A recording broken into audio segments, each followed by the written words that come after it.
Assalamualaikum warahmatullahi wabarakatuh. Salam sejahtera, salam sehat bagi kita semua.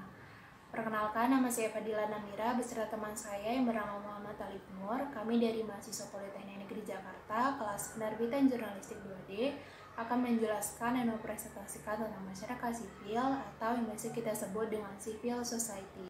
Partisipasi masyarakat sipil sangat berguna dalam sistem demokrasi karena dengan adanya partisipasi masyarakat sipil bisa meningkatkan eksistensi mekanisme perpolitikan di Indonesia. Partisipasi masyarakat sangat mengandalkan dalam mewujudkan sistem demokrasi yang ideal dalam sebuah negara, terutama bangsa Indonesia. Partisipasi politik secara umum diartikan sebagai aksi sukarela untuk mengubah keadaan atau kebijakan publik. Hubungan masyarakat sipil dengan demokrasi, sistem negara tidak dapat dipisahkan karena seperti nasi dan lauk yang tidak dapat dihindari. Masyarakat juga harus sadar bahwa mereka secara tidak langsung sudah terjun dalam ranah perpolitikan dengan partisipasi mereka yang secara sukarela. Nah, civil society ini sebenarnya mempunyai makna dan arti yang cukup bervariasi dan bermacam-macam. Civil society ini dalam bahasa Indonesia mengandung banyak istilah, di mana istilah yang satu dengan yang lainnya itu hampir sama.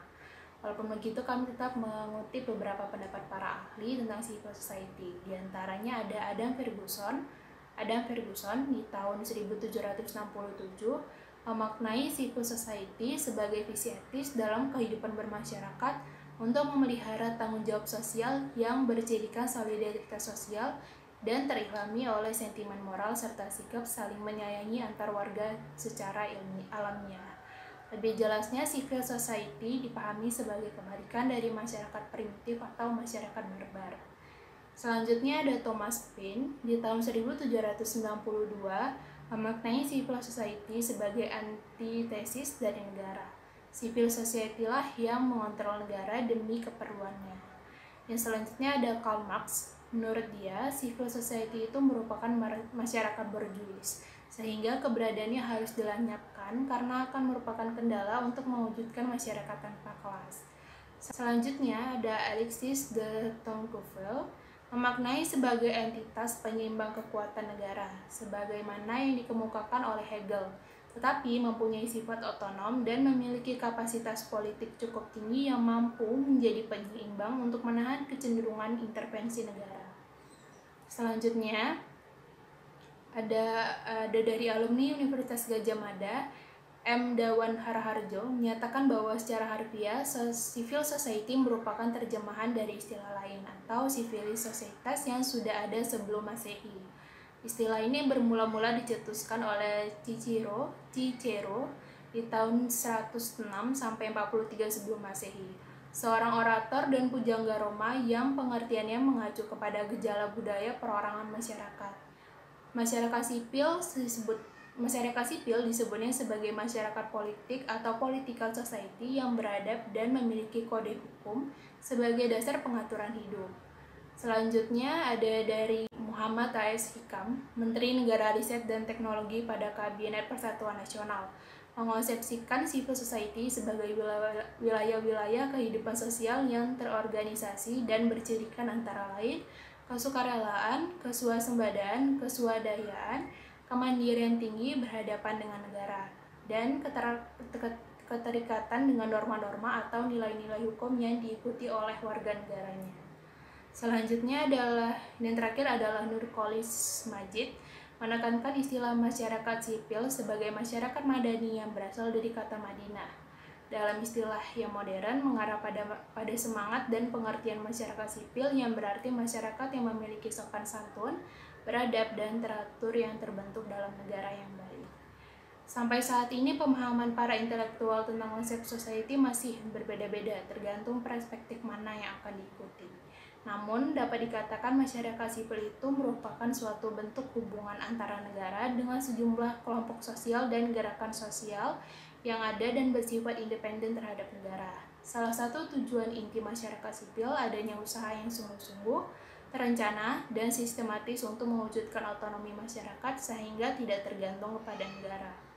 Masyarakat sipil berwujud dalam berbagai organisasi yang dibuat masyarakat secara otonom di luar pengaruh negara, seperti LSM atau lembaga swadaya masyarakat, organisasi sosial keagamaan, paguyuban, dan kelompok-kelompok kepentingan lainnya. Nah, penjelasan selanjutnya adalah tentang sejarah masyarakat sipil atau civil society secara umum. Perkembangan sosial legal dan sosial kultural civil society sesungguhnya bermula dari tradisi pemikiran barat. Para ahli mengungkapkan bahwa persepsi awal konsep ini sebenarnya berasal dari Aristoteles ketika Aristoteles mengungkapkan istilah politika koinonia dalam bahasa Latin societas civilis yang berarti masyarakat politik atau komunitas politik. Dalam istilah politik ini, Aristoteles belum mengenal perbedaan antara state atau negara dan masyarakat atau society. Jadi ia masih berpikir bahwa negara adalah masyarakat dan masyarakat adalah negara. Pada era modern, istilah civil society diambil alih dan dihidupkan kembali oleh John Locke tahun 1632 sampai 1704 dan J.J. Rousseau di tahun 1712 sampai 1778 untuk mengungkapkan pemikirannya mengenai masyarakat dan politik. Namun, jikalau dicermati konsep Locke dan Rousseau ini sebenarnya belum dikenal perbedaan antara masyarakat sipil maupun dengan negara. Di tahun-tahun berikutnya, pemikir-pemikir pencerahan dari Skotlandia seperti Ferguson, Hume, dan Adam Smith mulai mengidentikan konsep civil society dengan masyarakat beradab atau citizen society. Tidak lagi berasosiasi sebagai political society, melainkan berorientasi pada organisasi material atau economic society. Kemudian, konsep civil society ini juga dikembangkan oleh filsuf-filsuf dari Jerman, seperti Kant, Fichte, dan Hegel. Konsep civil society mulai mendapatkan pemaknaan yang lebih jelas sebagai suatu kesatuan yang terpisah dari negara. Walaupun begitu, civil society harus tetap diintegrasikan ke dalam negara sebagai domain yang harus menyesuaikan perilakunya dengan kepentingan negara. Konsep civil society ini atau masyarakat sipil baru mendapat pandangan yang positif sesungguhnya muncul sekitar abad ke-20 dari sejumlah tokoh antara lain Antonio Gramsci dan John Kane. Selanjutnya berkembang di Eropa dan menjadi basis kehidupan demokrasi modern adalah civil society model Tocqueville. Civil society ini berlandaskan pada prinsip-prinsip toleransi, desentralisasi, kewarganegaraan, aktivisme dalam ruang publik, sukarela, swasembada, swadaya, otonom, dan konstitusionalisme. Tidak hanya dalam konsep barat, sebenarnya pun Islam sudah menerapkan konsep ini melalui pemerintahan Nabi Muhammad SAW dengan memproklamirkan piagam Madinah dengan konsep ummahnya. Dalam perkembangannya, pemaknaan konsep ummah yang identik dengan civil society mengalami perubahan istilah, yakni konsep masyarakat madani. Dalam masyarakat madani, warga negara bekerja sama membangun ikatan sosial, jaringan produktif, dan solidaritas kemanusiaan yang bersifat non-pemerintahan untuk mencapai kebaikan bersama. Karena itu, tekanan sentral masyarakat madani adalah terletak pada independensinya terhadap negara. Dari sinilah kemudian masyarakat madani dipahami sebagai akar dan awal keterkaitannya dengan demokrasi dan demokratisasi. Dalam masyarakat madani, awal negara disadarkan posisinya sebagai pemilik kedaulatan dan haknya untuk mengontrol pelaksana kekuasaan yang mengatasnamakan rakyat. Gagasan seperti ini mensyaratkan adanya ruang publik yang bebas sehingga setiap individu dalam masyarakat madani memiliki kesempatan untuk memperkuat kemandiriannya dan kemampuannya dalam pengelolaan wilayah. Selanjutnya, ada unsur masyarakat sipil. Masyarakat sipil tidak muncul dengan sendirinya, namun membutuhkan unsur-unsur sosial yang menjadi prasyarat terwujudnya tatanan civil society. Unsur-unsur tersebut merupakan satu kesatuan yang saling mengikat dan menjadi karakter khas masyarakat sipil. Beberapa unsur pokok yang harus dimiliki dalam pembentukan tersebut ialah: yang pertama, satu, wilayah publik yang bebas. Pada unsur pertama, yaitu wilayah publik yang bebas, ruang publik ini diharapkan mampu memberikan ruang pada setiap warga negara untuk dapat memiliki posisi dan hak, serta kebebasan yang sama dalam mengemukakan pendapat untuk melakukan transaksi sosial dan politik tanpa rasa takut dan terancam oleh kekuatan di luar civil society. Sebagai sebuah prasyarat untuk mengembangkan dan mewujudkan masyarakat sipil dalam sebuah tatanan masyarakat, maka free public sphere menjadi salah satu bagian yang harus diperhatikan. Dengan menafikan adanya ruang publik yang bebas dalam tatanan masyarakat sipil, maka akan memungkinkan terjadinya pembungkaman kebebasan warga negara dalam menyalurkan aspirasinya yang berkenaan dengan kepentingan umum oleh penguasa yang tiranik dan otoriter. Yang kedua yaitu demokratis. Demokrasi adalah prasyarat mutlak lainnya bagi keberadaan civil society yang murni. Tanpa demokrasi, civil society tidak mungkin terwujud. Demokratis merupakan satu entitas yang menjadi penegak wacana masyarakat sipil dalam menjalani kehidupan warga. Warga negara memiliki kebebasan penuh untuk menjalankan aktivitas kesehariannya, termasuk dalam berinteraksi dengan lingkungannya. Demokratis berarti masyarakat dapat berlaku santun dalam pola hubungan interaksi dengan masyarakat sekitarnya dengan tidak mempertimbangkan suku, ras, dan agama. Prasyarat demokratis ini banyak dikemukakan oleh para pakar yang mengkaji fenomena masyarakat sipil atau madani. Bahkan, demokrasi merupakan salah satu syarat mutlak bagi penegak masyarakat sipil. Penekanan demokrasi di sini dapat mencakup sebagai bentuk aspek kehidupan seperti politik, sosial, dan budaya, pendidikan, ekonomi, dan juga sebagainya. Yang ketiga ialah toleransi. Toleransi merupakan sikap yang dikembangkan dalam masyarakat sipil untuk menunjukkan sikap saling menghargai dan menghormati aktivitas yang dilakukan oleh orang lain. Toleransi ini memungkinkan akan adanya kesadaran masing-masing individu untuk menghargai dan menghormati pendapat serta aktivitas yang dilakukan oleh kelompok masyarakat lain yang berbeda. 4. Yaitu kemajemukan. Sebagai sebuah prasyarat penegakan masyarakat sipil, maka pluralisme harus dipahami secara mengakar dengan menciptakan sebuah tatanan kehidupan yang menghargai dan menerima kemajemukan dalam konteks kehidupan sehari-hari. Pluralisme tidak bisa dipahami hanya dengan sikap mengakui dan menerima kenyataan masyarakat yang majemuk, tetapi harus disertai dengan sikap yang tulus untuk menerima kenyataan pluralisme itu sebagai bernilai positif dan merupakan rahmat dari Tuhan. 5. Yaitu keadilan sosial. Pada bagian akhir dari unsur pokok civil society adalah adanya suatu keadilan sosial bagi seluruh warga negara, di mana terdapat suatu keseimbangan dan pembagian proporsional atas hak dan kewajiban setiap warga negara yang mencakup seluruh aspek kehidupan, baik kehidupan ekonomi, politik, pengetahuan, dan kesempatan. Dengan ini dikatakan bahwa civil society merupakan keadaan di mana hilangnya monopoli dan pemustaan salah satu aspek kehidupan yang dilakukan oleh sekelompok atau golongan tertentu. Keadilan dimaksudkan untuk menyebutkan keseimbangan dan pembagian yang proporsional terhadap hak dan kewajiban setiap warga negara yang mencakup seluruh aspek kehidupan. Hal ini memungkinkan tidak adanya monopoli dan pemusatan salah satu aspek kehidupan pada satu kelompok masyarakat. Secara esensial, masyarakat memiliki hak yang sama dalam memperoleh kebijakan-kebijakan yang ditetapkan oleh pemerintah. Selanjutnya kita lanjut ke topik sejarah masyarakat sipil di Indonesia. Di Indonesia, istilah civil society pada umumnya disamakan dengan istilah masyarakat madani dan menjadi salah satu sorotan penting dalam banyak diskusi publik. Bahkan, pada saat pemerintahan Presiden Habibie telah membentuk satu tim dengan keputusan Presiden nomor 198 tahun 1999 tentang pembentukan Tim Nasional Reformasi menuju Masyarakat Madani, tim tersebut diberi tugas untuk membahas masalah pokok yang harus disiapkan untuk membangun masyarakat madani. Terminologi masyarakat madani di Indonesia sesungguhnya bermula dari gagasan Dato' Anwar Ibrahim yang ketika itu menjabat sebagai Menteri Keuangan dan Asisten Perdana Menteri Malaysia.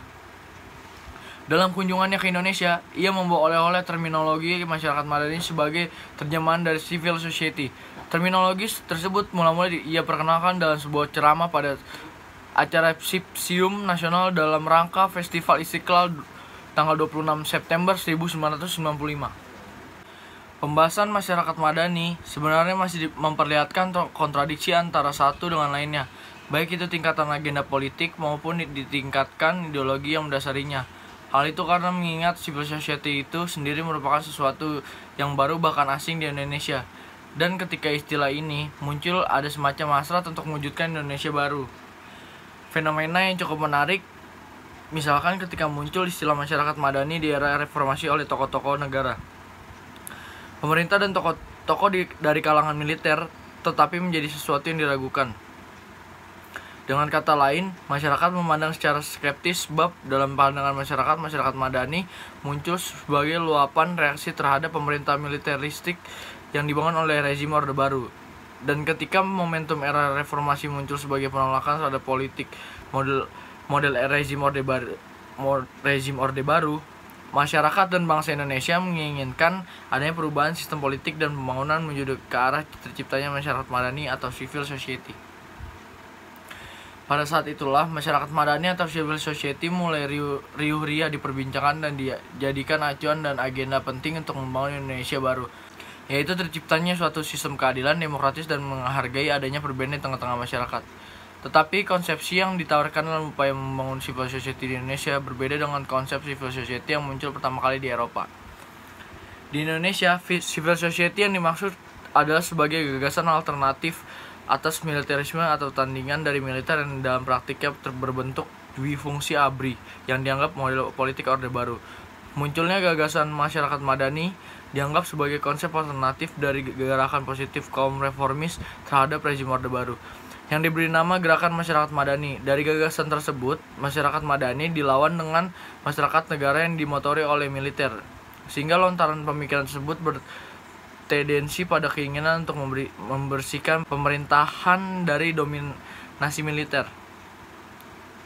Selain Rio, diskusi tentang civil society di tingkat kampus dan ormas atau LSM, di kancah media juga ikut proaktif menyuarakan wacana civil society. Seorang Rashid menyebutkan bahwa masyarakat Indonesia baru dalam positif pertumbuhan, bahkan mungkin masih berbentuk embrio. Masyarakat madani sedang tumbuh, menurutnya, karena masyarakat madani berangkat berdasarkan faktor pendukung, yaitu adanya perbaikan di sektor ekonomi, yakni semakin tinggi pendapatan masyarakat, maka semakin rendah pula ketergantungan masyarakat kepada pemerintah, bahkan pemerintah yang bergantung kepada masyarakat. 2. Tumbuhnya intelektualitas, artinya semakin cerdas suatu masyarakat, semakin tinggi komitmennya untuk independen. 3. Terjadinya budaya dari masyarakat yang berbudaya paternalistik menjadi budaya yang lebih modern dan independen. Berdasarkan pandangan-pandangan di atas, dapat dikatakan bahwa sebenarnya akar masyarakat madani sudah ada di Indonesia karena unsur-unsur masyarakat itu sudah ada dalam diri masyarakat Indonesia. Undang-Undang Nomor 17 Tahun 2007 tentang Rencana Pembangunan Jangka Panjang Nasional (RPJPN) menyatakan tentang pentingnya peningkatan peran masyarakat sipil dalam demokratisasi Indonesia. Konsep masyarakat sipil yang melandasi studi ini pada hakikatnya merupakan konsep tentang masyarakat yang mandiri atau otonom, yakni sebagai entitas yang mampu memajukan diri sendiri, dapat membatasi intervensi pemerintah dan negara dalam realitas yang diciptakan, serta senantiasa memperlihatkan sikap kritis dalam kehidupan politik. Sejumlah karakteristik penting entitas masyarakat sipil yang menjadi rujukan studi ini mengadu pada ciri-ciri utama, yakni otonomi politik berhadapan dengan negara di samping aspek keswadayaan dalam kurung self-supporting dan keswasembadaan dalam kurung self-generating. Secara operasional, sosok masyarakat sipil yang dimaksud mencakup institusi-institusi non-pemerintah yang berada di masyarakat, yang mewujudkan diri melalui organisasi, perkumpulan atau pengelompokan sosial dan politik yang berusaha untuk membangun kemandirian seperti organisasi sosial dan keagamaan, lembaga swadaya masyarakat dalam kurung LSM, paguyuban, kelompok-kelompok kepentingan, dan sebagainya, yang juga bisa mengambil jarak dan menunjukkan otonom terhadap negara. Persoalan penting ini untuk dijawab dalam sekaligus juga menjadi alasan mendasar bagi dilakukannya studi ini, yaitu persoalan menyangkut kontribusi peran masyarakat sipil terhadap proses demokratis yang bergulir. Hal ini amat penting menjadi perhatian mengingat bahwa dalam 25 tahun ke depan sasaran pembangunan politik Indonesia adalah mencapai apa yang disebut demokrasi yang terkonsolidasi sebagaimana telah ditetapkan dalam Undang-Undang Nomor 17 Tahun 2007 tentang Rencana Pembangunan Jangka Panjang Nasional (RPJPN) 2005 sampai 2025. Sumbangan masyarakat sipil terhadap konsolidasi demokrasi dengan berbagai peran yang dijalankan tentu tidak terjadi dengan sendirinya. Untuk itu, Penting untuk mempelajari tantangan yang dihadapi oleh organisasi masyarakat sipil dalam dua konteks besar, yaitu dari sisi eksternal dan sisi internal. Dari sisi internal, perhatian akan lebih terkait permasalahan konteks lingkungan dengan mendukung enabling environment bagi masyarakat sipil dan menjalankan peran yang hendak disumbangkan kepada masyarakat sebagai beneficiaries. Dan sisi internal yang dimaksudkan di sini lebih merujuk pada konteks penguatan kapasitas yang dimiliki secara kelembagaan oleh masyarakat sipil dan upaya pengembangan karakternya dari dan oleh elemen masyarakat sipil sendiri. Masyarakat sipil merupakan sebuah konsep yang sangat luas. Cohen dan Arato 1992 mendefinisikan masyarakat sipil sebagai wilayah interaksi sosial yang di dalamnya mencakup semua kelompok sosial paling akrab, khususnya keluarga, asosiasi terutama yang bersifat sukarela, gerakan masyarakat dan berbagai wadah komunikasi publik lainnya yang diciptakan melalui bentuk-bentuk pengaturan dan mobilisasi diri secara independen baik hal kelembagaan maupun kegiatan. Perspektif lain dikemukakan oleh Gramsci 1971 yang mendefinisikan masyarakat sipil sebagai kumpulan organisme privat berbeda dengan negara yang disebut dengan masyarakat sipil political society. Secara konkret, Gramsci menegaskan masyarakat sipil sebagai suatu wilayah institusi privat mencakup gereja, serikat-serikat dagang atau pekerja, dan lembaga pendidikan. Sementara negara adalah institusi publik seperti pemerintah, pengadilan, polisi, dan tentara. Gramsci terkadang mendefinisikan negara sebagai masyarakat politik ditambah masyarakat sipil. The state should be understood not only as the apparatus of the government but also this private apparatus of civil society. Negara yang artinya negara tidak harus dipahami hanya sebagai lembaga pemerintahan tetapi juga sebagai lembaga masyarakat sipil. Kita sudah sampai di ujung bab ini, yaitu penutup. Kesimpulan dari makalah ini yaitu berdasarkan dari pembahasan di atas, maka dapat disimpulkan bahwa konsep masyarakat sipil atau civil society sebagai sesungguhnya lahir dalam keragaman situasi dan kondisi masyarakat yang ada. Bentuk keragaman tersebut terbangun di atas carut marutnya suatu masyarakat yang terkungkung di individualisme, kekerasan, dan ketidakadilan dalam suatu masyarakat, sehingga mengharuskan munculnya suatu konsep yang didasarkan atas kemanusiaan universal. Konsep tentang civil society pada dasarnya mengandung beberapa masalah dalam penerapannya. Artinya, pengertian dan interpretasi ini berubah dari waktu ke waktu. Tidak hanya berubah dalam dimensi waktu, tetapi pengertian yang dimaksud oleh istilah itu berbeda pada berbagai pemikir kontemporer di masa lalu dan dewasa ini. Itulah sebabnya mengapa persepsi orang tentang civil society berbeda-beda sampai sekarang. Demikian pula penggunaan istilah tertentu bisa menimbulkan asosiasi dan persepsi yang berbeda. Hal ini tergantung pada informasi dan pengetahuan orang atau kelompok yang bersangkutan. Saran kami untuk pemerintah, kami menyarankan agar pemerintah dan partai politik harus menjalankan fungsi dan tugasnya dalam memberikan komunikasi politik dan pendidikan politik yang berkelanjutan, serta harus menegakkan aturan yang sudah ada secara tegas atau merumuskan aturan yang baru dalam hal pemberantasan praktik nepotisme dan masyarakat. Tidak hanya itu, pelatihan keterampilan secara berkelanjutan dengan sistem evaluasi dan kontrol yang baik kepada masyarakat yang kurang mampu agar mereka dapat hidup mandiri.